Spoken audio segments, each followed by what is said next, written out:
பார்க்க போகிற காரியம் 2 ராஜாக்களின் புஸ்தகத்தில் நாம் பார்க்கிறோம். கர்த்தரின் பார்வைக்கு பொல்லாப்பானதை அவர்கள் செய்தார்கள் அப்படின்னு சொல்லி பார்க்கிறோம். ஒவ்வொரு ராஜாவும் கர்த்தருக்கு பிடிக்காத காரியத்தை அவர்கள் செய்வதை நாம் பார்க்கிறோம்.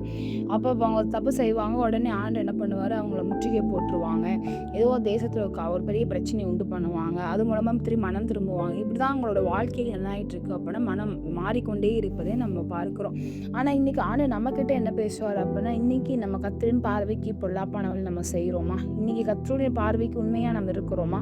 கர்த்தருக்கு பிடித்தமான மகனாய் இன்னைக்கு நம்ம இருக்கிறோமா? நம்மளோட எண்ணங்கள், நம்மளோட நினைவுகள், நம்மளோட மனசாட்சி, நம்மளோட கற்பனை திறன்கள், நம்மளோட சகல காரியங்களையும் கர்த்தர் பார்த்து கொண்டே இருக்கிறார். இன்னைக்கு ஆண்டவருக்கு நம்ம உண்மையாக இருக்கிறோமா? இல்லை இன்னைக்கு நம்ம பொல்லாத காரியம் நம்ம செய்து கொண்டு இருக்கிறோமா?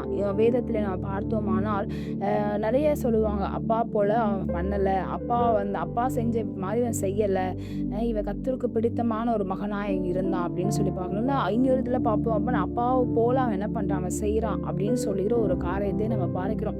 ராஜாக்கள் எல்லாருமே சகல காரியத்தை அவங்க செய்வதை நம்ம பார்க்கிறோம். தீக்குளிச்சதாக இருக்கட்டும், அவங்க பண்ணுகிற பாவங்களாக இருக்கட்டும், மேடைகள் என்ன பண்ணாங்க, பலி செய்வதாக இருக்கட்டும், அவங்க பலியிட்ட காரியங்களாக இருக்கட்டும், சகல காரியத்திலும் அந்நிய தேவர்கள் என்ன பண்ணாங்க, அவங்க வணங்கி கொண்டு இருந்த காரியங்களாக இருக்கட்டும், இதெல்லாம் கர்த்தரின் பார்வைக்கு அருவருப்பான ஒரு காரியமாக பொல்லாப்பாய் இருந்தது. இன்னைக்கு ஒரு செகண்ட், இன்னைக்கு நம்ம இருதயத்தை ஒரு விஷயம் நம்ம தொட்டு பார்ப்போமே. தொட்டு பார்த்து, இன்னைக்கு ஏசப்பா, இன்னைக்கு நான் உங்களுக்கு உண்மையாக தான் இருக்கேன், நான் பொல்லாப்பு நான் செய்ய எனக்கு விருப்பம் இல்லை ஏசப்பா. இன்னைக்கு நம்ம ஒரு செகண்ட் சொல்லுவோம், இன்னைக்கு நீங்கள் பொல்லாப்பு நீங்கள் ஆண்டுக்கு பிடிக்காத நீங்கள் செஞ்சு கொண்டு இருந்தீங்கன்னா, இன்னைக்கு ஏசப்பாட்ட சொல்லுங்கள், ஏசப்பா இந்த பொல்லாத காரியம் என்னை விட்டு எடுத்து போடுங்களேன். இந்த மாம்சத்தின் கிரியைகளை, என்னோட அவயங்களை விட்டு, என்னோட எல்லாவற்றை விட்டு அதை வெளியேறட்டும் ஏசப்பா. எனக்குள்ள நீங்கள் வாங்க, எனக்குள்ள நீங்கள் வந்து அசைவாடுங்க. நீங்கள் என்னோட அப்பா ஆண்டவரை ஒரு தலைவராய், என்னோட சரத்துக்கு நீர் தலைவராய் காணப்பட என்னை ஒப்பு கொடுக்குறேன் ஏசப்பா அப்படின்னு சொல்லி ஒப்பு கொடுக்கலாமா?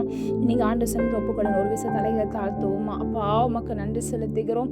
இந்த நாளில் எங்களுடைய எண்ணங்கள் இருக்கிற காரியங்கள், இந்த பொல்லாப்பான காரியங்களை விட்டு எடுத்து போடுங்கப்பா. உமக்கு பிடித்தமான ஒரு மகனாய் நாங்கள் எங்களை ஒப்பு கொடுக்குறோம். இந்த நாளில் நீங்கள் முற்றிலுமாக எங்களை பொறுப்பெடுத்து நீங்கள் ஆளுகை செய்யுங்க. நீரே வீட்டின் தலைவராயிருந்து சகலத்தையும் எங்களுக்கு நடத்தி கொடுங்க. ஏசு கிறிஸ்து மூலம் ஜெபிக்க நல்ல பிதாவே, ஆமென். கர்த்தர் தாமே உங்களை ஆசீர்வதிப்பாராக.